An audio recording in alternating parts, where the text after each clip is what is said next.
Hi అండి. అందరికీ నమస్తే. నేను మీ గీత. Romantic boss part 32. ఇక నిక్కీస్ రొమాన్స్.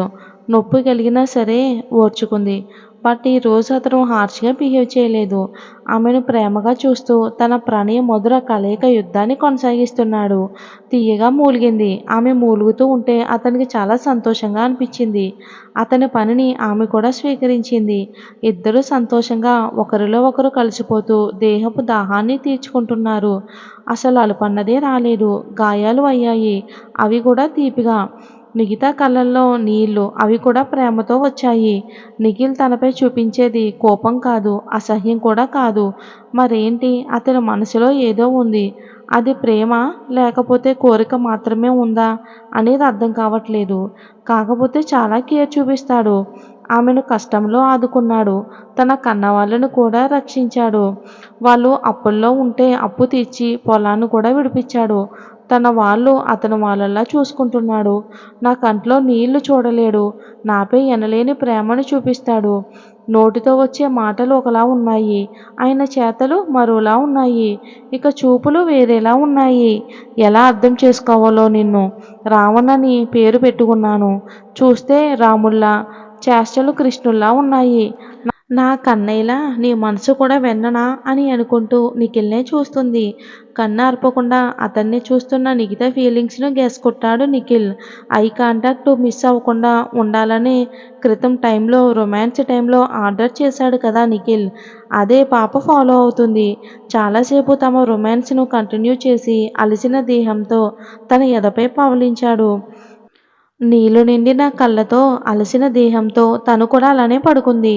10 నిమిషాలకు లేచింది. బీస్ట్ బాబు చేసిన అల్లరి రొమాన్స్కి ఒంట్లో ఓపిక లేక లేవలేకపోతుంది. కళ్ళు మూసుకున్నా ఆకలికి నిద్ర రాక వాల్ క్లాక్ వైపు చూసింది. టైం 10:30 అవుతుంది. ఇక ఆగలేక ఆమె మీదున్న అతన్ని మెల్లిగా పక్కన పడుకోబెట్టింది. బోల్లా పడుకున్నాడు. ముద్దుగా మ్యాలీ బియర్డ్తో ఉన్నాడు. కొద్దిసేపు చూసి నుదుటిన చిరు ముద్దిచ్చింది. కళ్ళపై పెదవులు అద్దింది. నిద్రలోనే అతని పెదవులు అందంగా విచ్చుకున్నాయి. నిద్రలో ఇంత ముద్దుగా ఉన్నవేంట్రా రావణాసురుడా అని ముద్దుగా తిట్టుకుంది.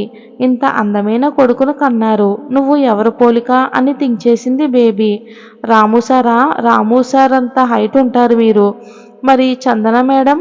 అయినా ఆ దెయ్యం ఎవరి పోలికైతే నీకెందుకే పొట్టిదానా? కొద్దిసేపు నోటి మీద వేలు పెట్టి ఆలోచించుకుని చందన మేడం అచ్చం శాంతి మేడంలానే ఉన్నారు. బొట్ట పొగరు. క్యారెక్టర్ అంతా సార్వే.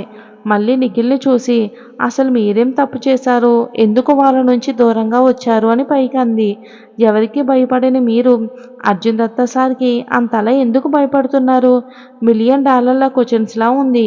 చిరంజీవి అన్న అర్జున్ దత్తా సారు ఒకేలా ఉన్నారు.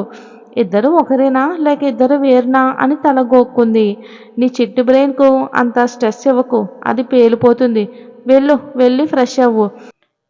సార్ నా డౌట్ చెప్తారా అని దీర్ఘం తీస్తుంది నిఖిత. నీ చిరంజీవి అన్నని అడుగు. ప్రజెంట్ ఆ రౌడీ ఎవరి మాట వినడం లేదు. నీ మాటనే విను. అతనిది డ్యూయల్ రోలో లేక వాడే డ్యూయల్ రోల్ పర్సనో అని చెప్తాడు. బోల్లా పడుకుని మత్తుగా పిల్లోని ముఖానికి పెట్టుకుని అన్నాడు. మీరు నిద్రపోలేదా అని మెల్లిగా గొనిగింది. రావణాసురుని కదా, నిద్ర ఎలా వస్తుంది అని కళ్ళు మూసుకుని అన్నాడు. మా చిరంజీవన్నకు ఎంత స్పైసీ ఫుడ్ ఎందుకు పెట్టారు సార్? కాస్త కోపంగా అడిగింది. ఏ నిక్కీ తంతా. నిక్కీ ఆమెను ఫస్ట్ టైం ముద్దు పేరుతో పిలిచాడు నిఖిల్. బేబీ ఆనందం మామూలుగా లేదు. బట్ బయటకు కనిపించకుండా బొంగమూతి పెట్టుకుని అతన్ని చూసింది. అతను చప్పున ఉంటే సార్ ఎందుకు సార్ ఫుడ్డు అని అంటుంటే నిఖిత కోపంగా కళ్ళు ఎర్రచేశాడు నిఖిల్. నోటి మీద 2 చేతులు అడ్డంగా పెట్టుకుని తలను అడ్డదిడ్డంగా ఊపుతుంది. ఒసే నిక్కీ కుదురుగా ఉండవే. పోయి ఈ రావణాసుని గెలుగుతావు. పడుకున్న పులితో సాల్సా డ్యాన్సులు ఎందుకే అని ఇన్నర్ వాయిస్తో బయటకు వచ్చేసింది. పింక్ టవల్ కట్టుకుని ఉంది. ఆమెను చూసి వెలిగేలా తిరిగి మీదకు లాక్కున్నాడు. ఆమె టవల్లో చేతులు జొప్పించాడు. ఇప్పుడు చెప్పు. ఇంకేం చెప్తాను? ఇలా చేసి నన్ను మాట్లాడనివ్వకుండా చేస్తున్నారు అని తిట్టుకుంది మనసులోనే. నిన్ను లాక్ చేయకపోతే ఇలా నువ్వు రోజంతా వాగుతూనే ఉంటావు అని ఇద్దరు పెదవులను జత చేశాడు నిఖిల్. బేబీ బుద్ధిగా సహకరించింది. 2 నిమిషాలకు వదిలాడు. గాఢంగా ఊపిరి పీల్చుకుని సార్ చిరు అన్న అని అంటుంటే చంపేలా చూశాడు. గప్చిప్గా ఉంది. ఆమెను ఎదపై పడుకోబెట్టుకుని మీ చిరంజీవన్న అర్జున్ బావ అని నాకు కూడా డౌట్ వచ్చింది. ఇప్పుడు కాదు ఎప్పుడో మనం టెండర్ సబ్మిట్ చేయడానికి వెళ్తున్నాం కదా, అప్పుడు నన్ను కొట్టారు గుర్తుందా? ఉంది అని తల ఊపింది నిఖిత. అప్పుడే డౌట్ వచ్చింది నాకు. వాడి మీద అనుమానంగా ఉంది. నన్ను కొట్టినా కూడా బావేమో అనే డౌట్‌తో ఎదురు తిరగలేదు. బట్ రోడ్ సైడ్ ఫుడ్ తింటున్నాడు. ఇక్కడ నాతో ఫుల్ గొడవ పెట్టుకుని అక్కడ బుజ్జిగాడి మీద కూడా ఫుల్ ఫైర్ అయ్యాడు. బుజ్జిగాడు ఎవరో అని కన్‌ఫ్యూజ్ అవ్వకండి. తన బీస్ట్ బేబీ నిక్‌నేమ్. ఇక ఫ్లాష్ బ్యాక్‌లో వస్తుంది. ఇంకా అనుమానం కూడా వచ్చింది. ఇది బావే ఇదంతా చేస్తున్నాడు అని అనుకున్నా. బావ కోసం ఎంక్వైరీ చేస్తే అమెరికాలో ఉన్నాడని తెలిసింది. ఈ చిరంజీవి గాడు బావ ఇద్దరు వేరే అని నాకు కన్ఫర్మ్ అయ్యింది. ఈరోజు హాస్పిటల్లో బావ విశ్వరూపం చూశాక, ఆ తర్వాతని చిరంజీవన్నని చూశాక ఇద్దరు వేరే అని కన్ఫర్మ్ చేసుకున్నాను. అందుకే స్పైసీ ఫుడ్ పెట్టించాను. మరి అన్న తిన్నాడు కదా, మధ్యలో దూరింది. తిన్నాడు. బావ స్పైసీ ఫుడ్ అస్సలు తినడు. బావ వాళ్ళు రాయలసీమ రెడ్డీసు. ఫుల్ నాటుగా ఆ సీమ నెత్తురు పౌరుషంతోనే ఉంటారు. సంజయ్ అంకుల్ వాళ్ళు ముంబైలో. బావ చిన్నప్పుడే సెటిల్ అయ్యారు. ఇక రత్న ఆంటీకి అస్సలు స్పైసీ ఫుడ్ తినదు. అందుకే బావ కూడా తినడు. ఇక్కడ తిన్నాడు అంటే మనం ముందు యాక్ట్ చేశాడు.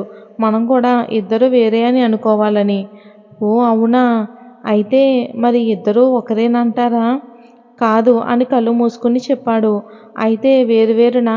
కాదు అని అతను చెప్తుంటే ఏంటి సార్ కరెక్ట్‌గా చెప్పొచ్చు కదా సార్.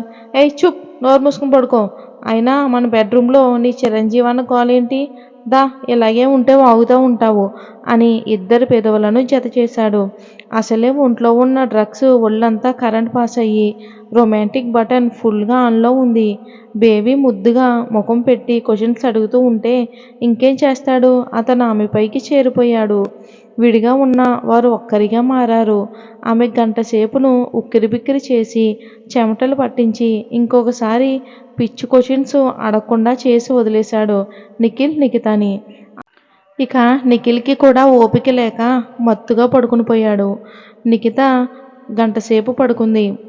చాలాసేపటికి మొత్తుగా లేచి ఫ్రెష్ అయ్యి టాప్ అండ్ లెగిన్ వేసుకుందామని అనుకుంది. వద్దులే సార్కి ఎప్పుడు మూడొస్తుందో ఏమో అని లైట్ శారీ కట్టుకుంది. టైం చూసింది 10 అవుతుంది. ఆకలి అలాగే ఉంది. ఈ టైంలో మెయిడ్‌ని ఇబ్బంది పెట్టడం ఇష్టం లేక తానే లైట్ ఫుడ్ చేసుకుందాం అనుకుని తల తుడుచుకుంటూ బాల్కనీలోకి వచ్చింది. ఇంటికి ఎదురుగా ఎవరో నిలబడి ఉన్నారు. అమ్మాయిలా ఉంది. ఆ ఇంటి వైపే చూస్తుంది. ఎవరు అని కొద్దిసేపు ఆమెనే చూస్తుంది. ముఖం గుర్తుపట్టలేదు. ఏడుస్తున్నట్లు ఉంది. చేతితో ముఖం తుడుచుకుంటుంది. పాపం ఎవరు ఆమె? సార్ కోసం వచ్చిందా అనుకుంటూ రూంలోకి వచ్చింది.